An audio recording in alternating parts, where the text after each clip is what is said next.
Mesdames, Messieurs, je suis ravie de vous retrouver pour cet autre numéro de Moins Femmes. Pour cette semaine, nous mettons le cap sur Abidjan, où nous allons retrouver une grande Ivoirienne, une grande dame, Leila Yatassaye, qui se bat non seulement pour le leadership féminin, mais aussi pour inculquer ce leadership-là aux nouvelles générations. Nous allons comprendre pourquoi, à travers son programme Futur Leader Africain, il faut préciser qu'elle est initiatrice de ce programme en collaboration avec Bénévoles du Monde. Leila Yatassaye est aussi auteure de Ultime moment tourment d'un combat pour la vie. Il faut rappeler qu'elle a gagné le combat contre l'endométriose et elle en parle dans son livre, son expérience. Et c'est aussi un livre qui motive, qui donne de l'espoir aux femmes qui souffrent d'endométriose. Par ailleurs, Leila Yatassaye est directrice communication et publique et institutionnelle. Nous avons le plaisir de la retrouver du côté d'Abidjan. Leila, bienvenue. Merci Adrienne, bonjour et merci au Cameroun de me recevoir. C'est un plaisir, Leila. D'entrée de jeu, on va parler de ce programme qui tient en haleine pour l'instant le tout Abidjan et qui a un impact au-delà des frontières. Pour preuve, nous sommes au Cameroun et ça nous intéresse. Est-ce que vous pouvez nous parler du programme Futur Leader Africain? Ben écoutez, ça me fait plaisir. Et comme le nom du programme l'indique, ce programme s'adresse à tous les Africains. C'est vrai que nous commençons par la Côte d'Ivoire parce que c'est là où je suis, où je vis et dont je connais les réalités. Mais je suis convaincue que les réalités qu'on voit ou qu'on connaît en Côte d'Ivoire sont les mêmes dans pratiquement tous les pays d'Afrique. Donc, Futur Leader Africain, c'est un programme qui s'adresse aux adolescents. Et pourquoi les adolescents? Parce qu'aujourd'hui, nous avons estimé qu'on ne peut pas continuer de se plaindre des travers qui minent la jeunesse ivoirienne, la jeunesse africaine. On ne peut pas continuer de critiquer les actions ou les non-actions que nos jeunes frères, nos jeunes sœurs posent sans poser des actes pour les faire changer de mentalité. Comment est-ce que ça va se passer? C'est comme un camp de formation, c'est comme un service civique national. Comment est-ce que ça va se passer? C'est 4 mois d'accompagnement, oui. 4 mois au cours desquels Backstage et Bénévoles du Monde vont unir leurs forces, rencontrer plusieurs fois dans le mois des jeunes dont les parents totalement volontaires ont pris part au projet et sont d'accord pour les faire participer. Donc, on va rencontrer ces jeunes 2 fois dans le mois, en dehors des horaires de classe évidemment, et partager notre vécu, nos expériences avec eux. On reçoit des speakers, on a des séances de coaching sur des modules qu'on a identifiés comme étant pertinents pour cette cible. Donc, on va parler de confiance en soi, on va parler de leadership, on va parler de prise de parole en public. Donc, toutes ces valeurs que nous, on aurait voulu avoir très jeunes et auxquelles on a été confrontés parce qu'on ne les avait pas, on a été confrontés au challenge parce qu'on n'avait pas grandi avec ces valeurs une fois qu'on est rentré dans la vie active et dans la vie professionnelle. Donc, on veut semer une nouvelle graine de jeunes plus responsables, plus entrepreneurs et plus engagés pour le développement de l'Afrique. Est-ce que c'est une formation de façon totalement décontractée, pas en format scolaire. Cette formation, c'est une formation, mais qui est un peu aux antipodes de ce qu'on reçoit à l'école. Ça veut dire que c'est un peu personnalisé, ça s'adapte à chaque adolescent? Alors, l'idée, c'est vraiment de rompre avec le système figé de l'école. On sort totalement du cadre académique parce qu'on estime qu'à l'école, on apprend des compétences techniques qui vont nous aider demain à être un bon comptable, un bon avocat, etc. Et là, on vient avec des compétences générales pour ouvrir l'esprit des jeunes, pour leur apprendre ce qu'on appelle la vie. Donc, c'est une forme d'école de vie pour leur apprendre à interagir avec les autres, pour leur apprendre à parler en leur nom, à poser des actes réfléchis, à prendre des décisions mesurées et apprendre à assumer les décisions qu'ils prennent. Et là, un volet très important que je tiens à ajouter, c'est l'interaction avec les parents, aussi un complément à la parentalité, donc aider les parents à mieux comprendre les jeunes. Les parents, il y aura des sessions avec les parents ou ce sera juste à la fin que il n'y a pas de parents. Voilà. On ne veut pas de parents, on les aime bien et on estime qu'on veut justement tirer les ados de l'univers parental qui est parfois très normé, très figé, parce qu'on a tous l'impression en tant que parents de donner la meilleure éducation. Donc, on veut donner l'opportunité aux jeunes de sortir du cercle familial et de s'exprimer. De sorte que quand ils reviennent dans la cellule familiale, ils ont pleine conscience de leur potentiel et ils savent faire valoir ce potentiel. On retrouve les parents le dernier jour, quand les enfants ont évolué, et on veut qu'ils soient témoins de la façon dont de la transformation, en fait. Pour cette session, c'est ouvert à combien de jeunes adolescents, par exemple? Alors, nous allons pour ces cohortes, nous allons sur 30 ados. Parce qu'on veut permettre à chacun de s'exprimer en tenant compte des limites, de la timidité de chacun, après des fortes personnalités aussi. Donc, on aura une cohorte de 30 ados qui viennent de différentes couches sociales, de différentes écoles, de différents systèmes d'enseignement, mais qui sont dans la même tranche d'âge, c'est-à-dire 12-13 ans et maximum 17 ans. Et à partir de ce moment, est-ce qu'on peut, ce sera payant, c'est une formation gratuite? Est-ce qu'il faut simplement avoir l'approbation ou l'autorisation parentale pour participer à cette formation-là? La première condition, c'est d'adhérer au projet, de comprendre l'enjeu du projet, l'objectif du projet, ce qu'on peut en tirer. Et c'est aux parents de parler de ces enjeux-là à l'enfance, c'est bien cela? Exactement. À 13 ans, on ne mesure pas l'importance d'avoir confiance en soi, surtout que parfois on a eu des blessures dans l'enfance. C'est aux parents. Alors, comme je dis souvent aux parents, si vous leur dites, il y a une tata qui s'appelle Leila qui va te parler tous les samedis, évidemment, on n'a pas envie d'y aller. Du moment où ça vient des parents, on n'a pas envie d'y aller. On a tous été ados. C'est pour ça que dans la communication, on fait en sorte que l'enfant comprenne que les sujets qu'on va aborder, ce sont des sujets qui seront bénéfiques pour lui-même. Et c'est pour ça que c'est important qu'on ait également des leaders d'opinion, des références, des modèles de vie qui prennent la parole, de sorte qu'en regardant tel ou tel personnage, l'enfant se dit « c'est comme ça que j'ai envie de devenir demain ». Donc, effectivement, c'est payant et c'est un vrai regret pour nous. Mais nous avons bonne foi que les prochaines cohortes seront sponsorisées. Quand je dis sponsorisées, ça ne veut pas dire forcément par des entreprises, mais toute personne qui estime qu'il veut apporter une contribution à cette jeunesse peut être le sponsor d'un ado, de 2 ados ou d'un groupe d'adolescents. Mais pour cette session, effectivement, elle est payante. Mais à un prix qui est totalement étudié, de sorte à ce que tout type de parents puisse se sentir confortable de faire participer son enfant. Leila, avec votre programme, on a le sentiment que vous présentez une société ivoirienne qui est un peu en manque de repères ou bien une fracture générationnelle ou alors des jeunes qui, ma foi, n'arrivent pas à exister dans les sphères de prise de décision. Vous les préparez justement à prendre le relais? C'est ça l'objectif? Alors, je pense que la fracture, elle est universelle. Je pense que parfois, à travers le monde, quand on regarde les jeunes, quand on regarde la façon dont les jeunes définissent leurs priorités, ou du moins ne les définissent pas, quand on regarde comment la drogue, l'alcool, le sexe s'invitent trop tôt dans nos établissements scolaires, que ce soit en Afrique, mais également en Europe et en Amérique, quand on voit comment on parle, comment la relation avec les parents devient difficile parce que les parents veulent avoir des repères et les enfants ont du mal à le comprendre. Mais il y a une réalité également, quand on voit comment les parents sont devenus trop larges, moi y compris, trop larges parce qu'on veut laisser trop de liberté aux jeunes. Et là, je parle d'être vraiment tout petit. Quand à 3-4 ans, on n'a jamais entendu de non, on a du mal à entendre un non à 15 ans.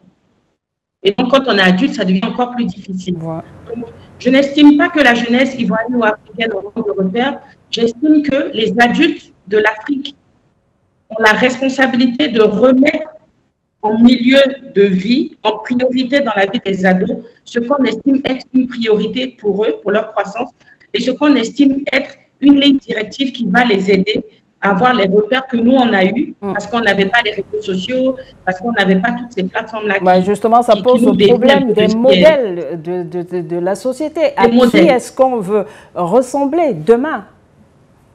C'est ça. C'est très important parce qu'aujourd'hui, c'est vrai, on a des influenceurs qui occupent beaucoup l'espace. On a des artistes, chanteurs, humoristes. On a toutes ces personnes qui sont effectivement des modèles dans leur registre. Mais c'est ceux-là que nos enfants voient. Il est important aussi que nos enfants voient des modèles professionnels, des modèles des peintres, des artistes de tout type d'activité, mais qui ont réussi leur vie. Et c'est important que ces personnes leur disent aussi le parcours qu'ils ont eu avant de réussir leur vie. On a parfois l'impression que tout est descendu comme ça du ciel par pure grâce et que les gens vivent dans l'opulence. C'est important aussi de savoir que ces personnes qu'on regarde aujourd'hui, qu'on en vit, elles ont un parcours. Voilà. Elles ont un vécu, elles ont eu des challenges qu'elles ont su relever par force de conviction, de foi, de résilience. Et c'est tout ça qu'on veut avoir pour changer, comme on le dit souvent, changer le mindset des jeunes et leur faire dire, j'ai envie de leur ressembler. Adrienne m'inspire, quand je la vois à la télévision, elle m'inspire, j'ai envie de lui ressembler. Mais Adrienne ne s'est pas levée un matin et est devenue la grande présentatrice que je connais. Elle est passée par des épreuves, elle est tombée, elle s'est relevée et tout ne lui est pas tombé du ciel. Je vais aussi me battre et atteindre mes objectifs parce que voilà ce en quoi je crois. Donc aujourd'hui, vous estimez par exemple que les réseaux sociaux diluent un peu cet aspect de résilience, cet aspect de patience, parce qu'on a le bling-bling des réseaux sociaux qui laisse croire justement aux adolescents qu'on peut se lever un matin et devenir milliardaire. Et qui attire, et ça fait rêver, ça ferait rêver tout le monde. Nous, ça nous fait rêver moins parce qu'on a vécu avant les réseaux sociaux. Donc, on a connu un peu ces gens qu'on voit, on les a vus, on sait parfois… On connaît la réalité, oui. Il y a le visage qu'on a sur les réseaux sociaux et il y a la réalité, en fait. Il y a la réalité, mais cette réalité n'est pas connue, n'est pas sûre. Elle est totalement invisible pour un jeune de 15-16 ans. Donc, lui, il peut se dire, moi aussi, en mettant des paillettes et en étant bling-bling, je peux construire une vie. Je peux m'acheter toutes les chaussures que je veux. Je peux voyager en business. Parce qu'aujourd'hui, c'est ça la vie à laquelle on aspire. Nous, on aspire à une vie d'avoir un bon boulot qui rendrait nos parents fiers. Aujourd'hui, les jeunes aspirent à avoir le dernier téléphone et à voyager en business. Mais il faut qu'on leur dise, ça ne tombe pas du ciel, la business. On travaille, et on travaille dur. Et on définit ses priorités. Et on ne touche pas à l'alcool à 16 ans. On ne touche pas à la drogue. Parce que si tu touches à la drogue, tu délies totalement. Et un point important, c'est pour ça que je parle de l'aide à la parentalité. Surtout, on reste en connexion avec les parents. On considère les parents comme un allié. On considère les parents comme des alliés, pardon. On considère les parents comme un complément dans nos décisions. Les parents ne sont pas un obstacle ou nos adversaires. Et donc, c'est pour ça que c'est important de recentrer les jeunes vers ce qui est essentiel, sans oublier le divertissement. Vous allez voir que les formations se font dans une ambiance totalement décontractée. On est alors je suis la plus vieille, donc on est entre jeunes, je veux dire. Ça se fait dans une ambiance totalement décontractée et surtout, on n'est pas à l'école. On est dans un cadre de partage et de développement de compétences et de capacités. Y a-t-il des raisons aujourd'hui de s'inquiéter sur justement la perte de transmission des valeurs typiques africaines? Personnellement, je suis inquiète. Et je me suis dit, on ne peut pas demeurer inquiet sans agir. Si on est inquiet, on pose des actes, même si ce ne sont pas des actes qui vont payer tout de suite, parce qu'on ne pourra pas avec les mecs moyens qu'on a touché 500 000 enfants. Mais si on en touche 100, c'est sans ados qu'on investit d'une mission, qu'on engage, pour qu'eux aussi, ils aillent impacter d'autres jeunes dans leur communauté sociale, religieuse, dans leur famille. Donc, oui, il y a de quoi être inquiet pour les raisons qu'on vient d'évoquer, mais aussi parce que la vie aujourd'hui, la vie professionnelle, la vie sociale, fait que les parents ont moins de temps à consacrer à leurs enfants. Ils n'ont pas le temps matériel aujourd'hui de s'asseoir avec leurs enfants pour discuter des choses que nous, on avait avec nos parents. À l'époque, comme on le dit souvent, normalement, la transmission de ces valeurs se faisait de père en fille, de père en fils, de mère en fille. Des valeurs, parfois le soir autour du feu. On regrette un peu cette époque. Bon, c'était pas forcément… On regrette cette époque. Parce que vous voyez souvent, en discutant avec vos enfants, vous allez dire, Ça, mon père m'en a parlé il y a 25 ans, on faisait telle ou telle chose. Ou alors, mon père m'a dit, ne commets jamais cette erreur, sinon ça va te tuer toute la vie. Quand on parle d'investissement, tu vas dire, moi, ma mère, voilà comment elle faisait pour gagner de l'argent et pour pouvoir épargner, pour venir en aide à papa quand il était en difficulté. Mais pour tout ça, il faut des moments de qualité avec les jeunes pour pouvoir leur transmettre ça. Et quand on manque de ces moments et que ces moments sont remplacés par des moments réseaux sociaux et que sur les réseaux sociaux, on n'a pas toujours le contenu éducatif ou de qualité, donc évidemment, il y a de quoi s'inquiéter. Et comme je le dis, plutôt que de juste s'inquiéter, il faut agir. Est-ce que vous pensez que les politiques ont un peu échoué là-dessus, les politiques publiques des pays, si on regarde seulement l'Afrique subsaharienne? Je ne permettrai pas de dire échoué, mais je pense qu'il y a encore beaucoup à faire. Je pense qu'une chose est de prôner la jeunesse prioritaire, une chose est de prôner l'entrepreneuriat, pousser les jeunes à l'entrepreneuriat, mais une autre chose est de vraiment soutenir les projets qui visent à les accompagner vers ce qu'on estime être bon pour eux.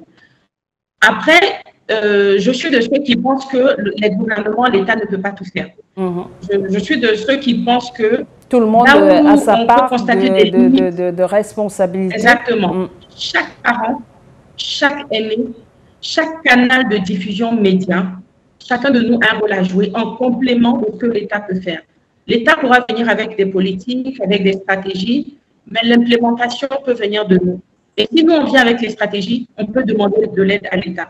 Et si on estime à un moment que l'État ne fait pas ce qu'il faut, eh bien, on peut agir parce qu'on a les capacités, on a les ressources, on a la volonté de le faire et on peut se mettre ensemble, ne serait-ce que par une interview comme celle que nous sommes en train de faire. Si on a pu toucher 10 personnes, à bien vous aurez réussi quelque chose et moi également, j'aurais réussi quelque chose.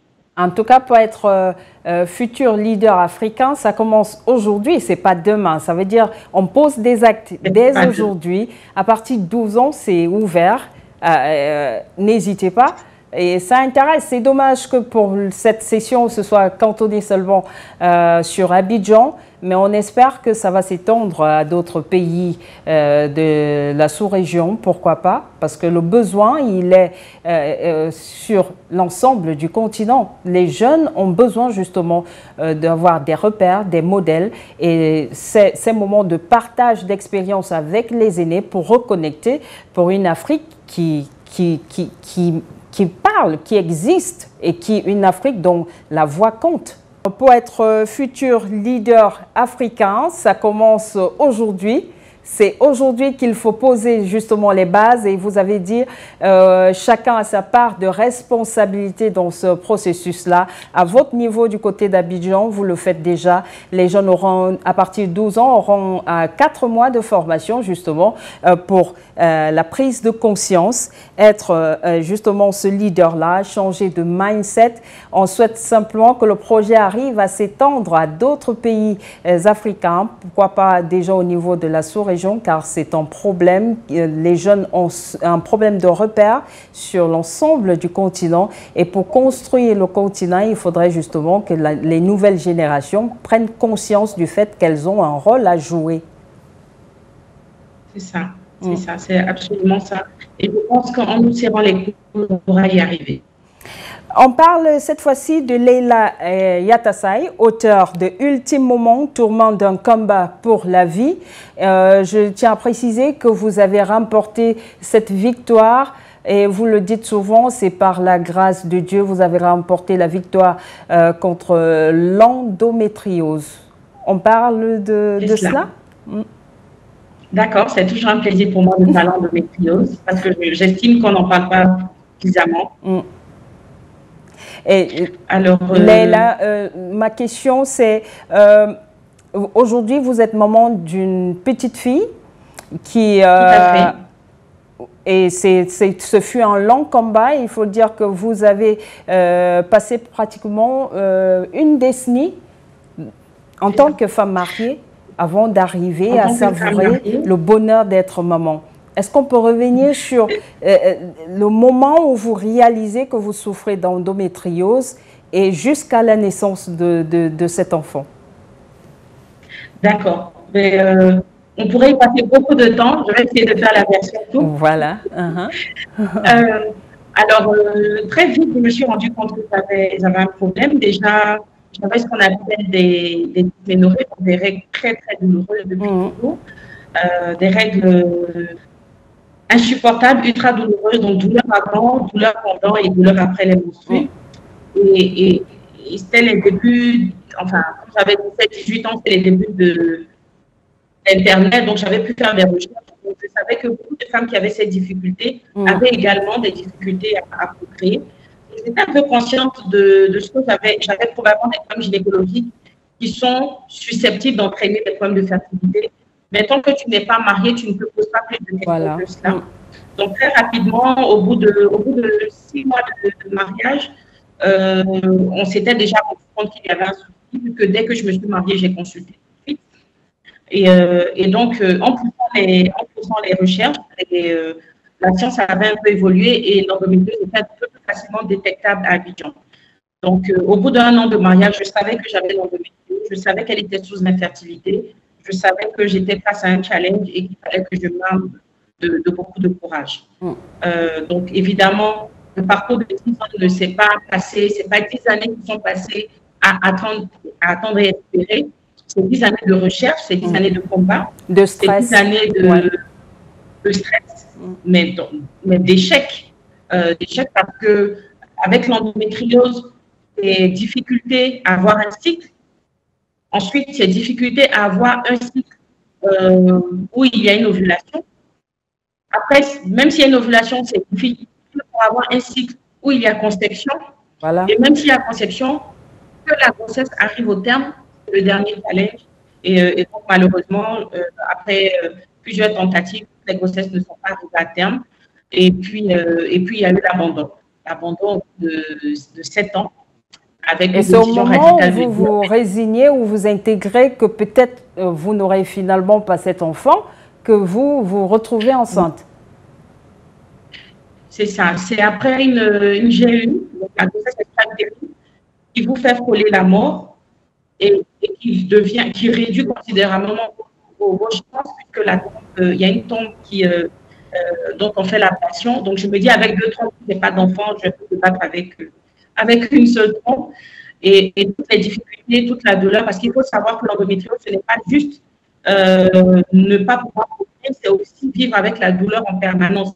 Donc, c'est un duo de douleurs, c'est un condensé de douleurs auquel on doit faire face.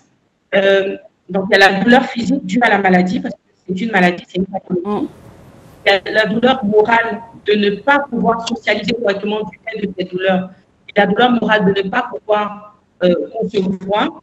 Il y a la douleur psychologique de la pression que cela met au couple et de la pression reçue de l'environnement, de la famille, de la société. Donc, c'est toutes ces douleurs avec lesquelles il faut dealer. Et donc, je vous assure, quand vous décidez de ne plus chercher à avoir un enfant, c'est une vraie pause que vous vous offrez. Et donc, au bout de 7-8 ans, je crois après la GU, je me suis offert cette pause qui a duré quand même environ 2 ans. Et aujourd'hui, est-ce que le fait d'avoir été maman, on tourne la page de l'endométriose ou ça reste? Non. Alors, on ne tourne pas la page de l'endométriose, malheureusement, parce que après la naissance de ma fille, c'est venu dans des conditions également très difficiles. J'ai décidé d'écrire ce livre pour que les femmes sachent qu'elles ne sont pas seules et que puisqu'en Afrique, on a décidé de faire de la stérilité, de la fertilité un sujet tabou, un sujet honteux, un sujet de gêne, moi, j'ai décidé d'en parler, de décomplexer les femmes, de démocratiser le débat sur ce sujet et de faire en sorte que les femmes qui souffrent de cette maladie, mais de toute autre forme de fertilité, soient confortables à en parler et sachent qu'il n'y a aucune raison d'avoir honte de ne pas pouvoir accéder à la maternité. Au contraire, nous sommes à pleine. Et donc, en écrivant ce livre, malheureusement, j'ai ouvert une autre plaie parce que même si moi, mes douleurs se sont un peu aménuisées, je fais face au quotidien à la douleur des autres femmes que j'ai vécues. Et donc, chaque lectrice me replonge, enfin, qui me contacte, me replonge dans la douleur. Chaque femme qui souffre d'endométriose et qui entend parler de mon histoire et qui me contacte, me replonge un peu dans sa douleur. Donc, je n'ai pas fermé la page de l'endométriose. Ma fille a 8 ans. et elle est toute seule. Donc, ça veut dire que en ayant une victoire, ça ne veut pas dire que j'ai gagné enfin, j'ai tout gagné. J'ai gagné, je n'ai pas gagné toute la guerre. J'ai gagné une bataille. Une bataille, que cette bataille, je m'y accrocherai et que je profiterai de cette victoire.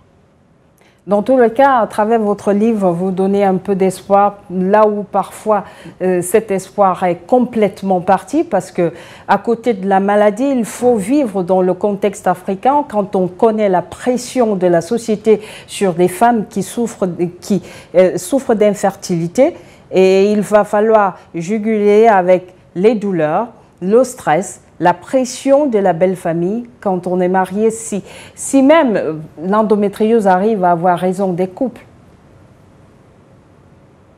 Ben, il faut dealer avec tout. Il faut dealer avec tout.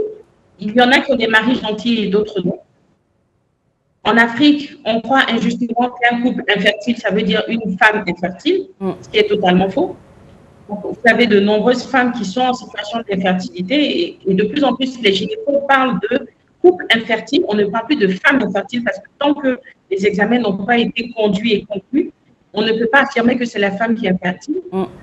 Et il faut dealer avec la pression du mari parce que lui aussi il reçoit une pression des amis, des collègues, de la famille, de la belle-mère. Il faut dealer avec tout ça.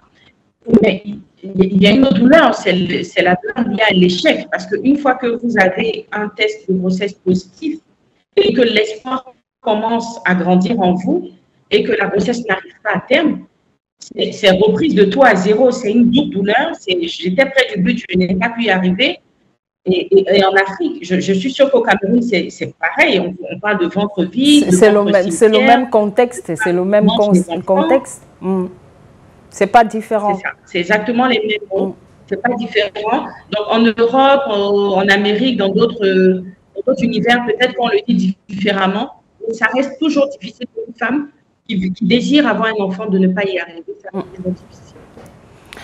On va poursuivre justement Leila Yatasai en se positionnant un peu dans le domaine parce qu'à l'entame de cette émission, j'ai parlé de vous comme aussi étant directrice communication publique et institutionnelle. Juste un clin d'œil dans ce domaine-là, le domaine de la communication.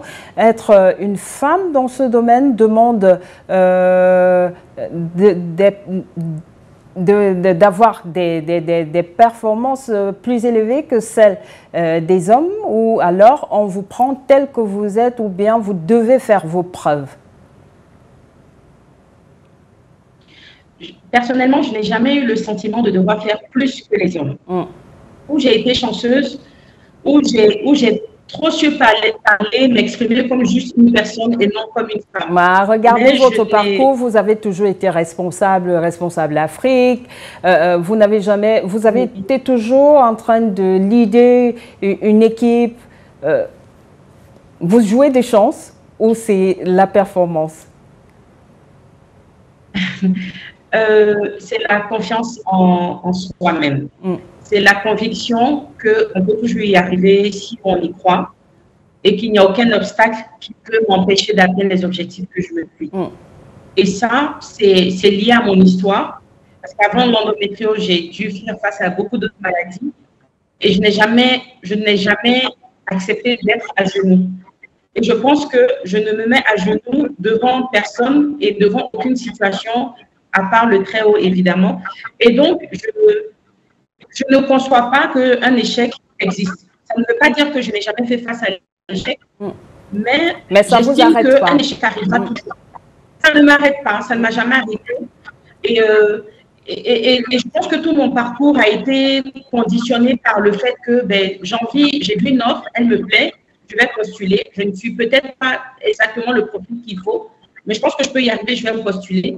Et pendant l'entretien, si je fais l'affaire, je fais l'affaire, et si je ne fais pas l'affaire, il n'y a vraiment pas de souci. Je ferai valoir mes compétences ailleurs. Et je pense que progressivement, je me suis forgé cette mentalité dans tous les cas, je vise un objectif. Si je l'atteins, tant mieux. Si je ne l'atteins pas, il n'y a pas de problème. Je pourrais faire autre chose parce que j'ai les compétences qu'il faut.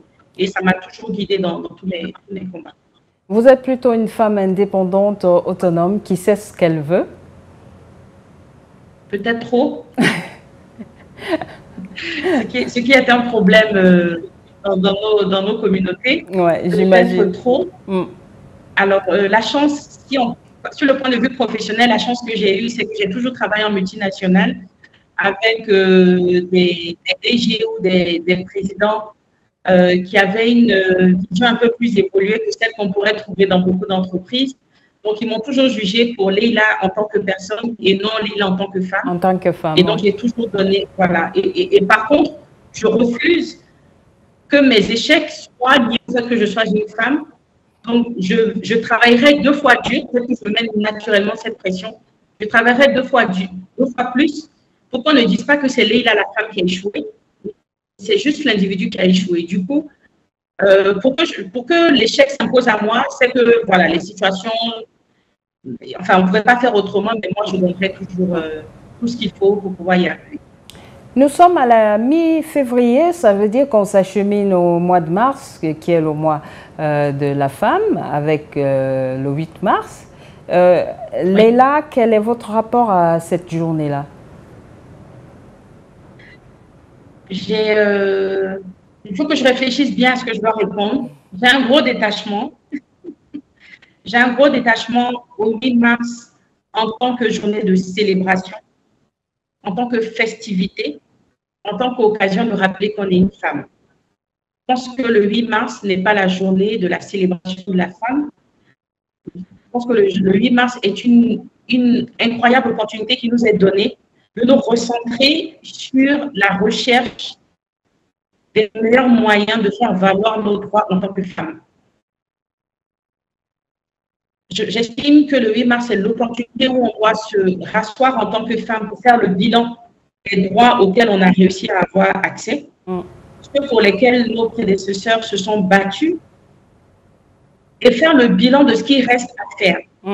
J'aimerais vraiment, idéalement, dès ce 8 mars, dès le prochain 8 mars 2024, voir encore plus de forums, de séminaires qui sont organisés où les femmes unissent leurs forces pour faire le bilan de ce dont on doit parler pour changer la condition de la femme, que ce soit la femme urbaine ou rurale, que ce soit la femme professionnelle, salariée ou entreprenante. J'aimerais qu'on parle du congé de maternité à étendre. J'aimerais qu'on parle du congé menstruel à étendre ou à faire vivre pour les femmes qui sont en situation d'endométriose ou d'autres maladies. J'aimerais qu'on parle de la prise en charge des femmes qui sont victimes de violences basées sur le genre. Le genre, oui.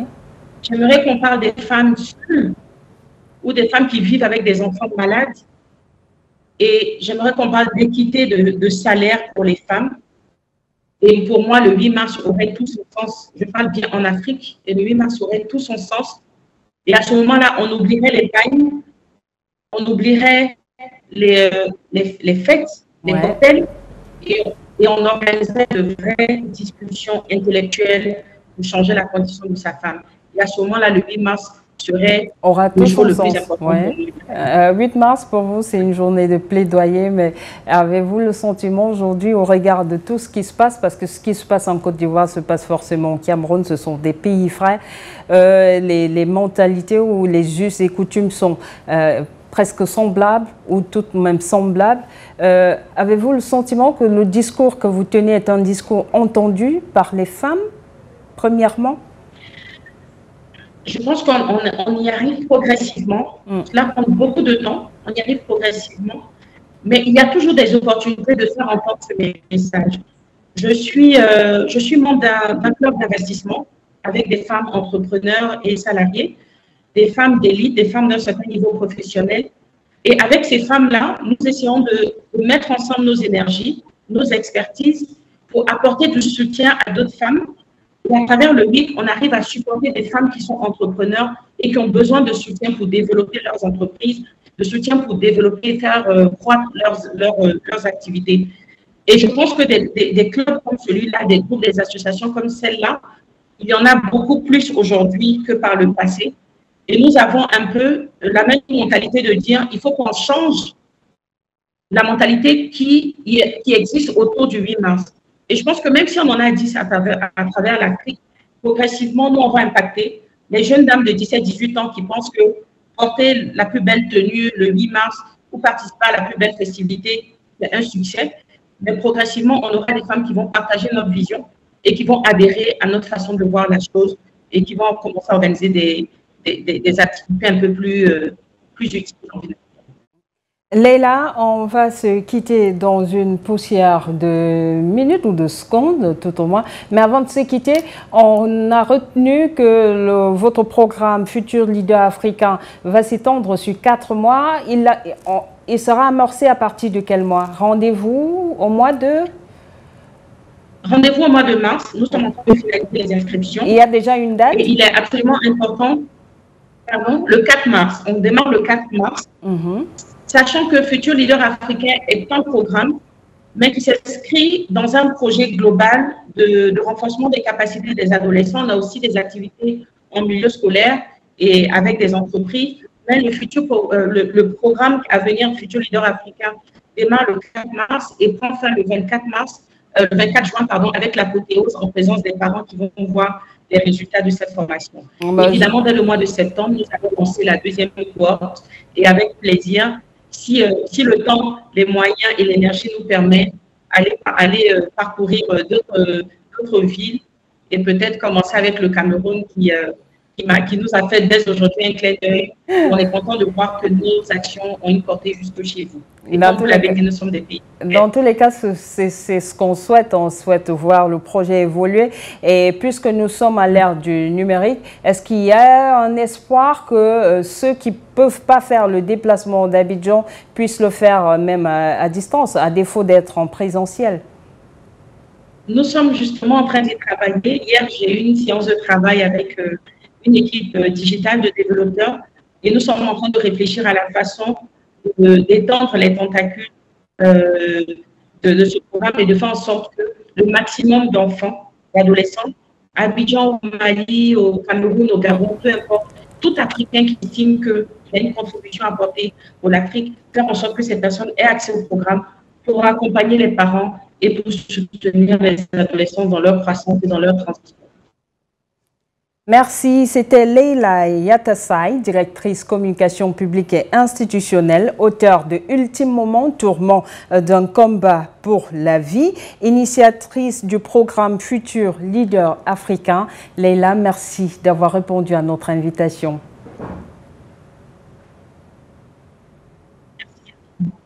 Merci à vous et je vous dis à très bientôt, je l'espère. À très bientôt. Mesdames, Messieurs, c'est ainsi que se referme cette émission Moi Femme sur Dash News. J'aurai le plaisir de vous retrouver dans une semaine. Ça passe très vite. À bientôt.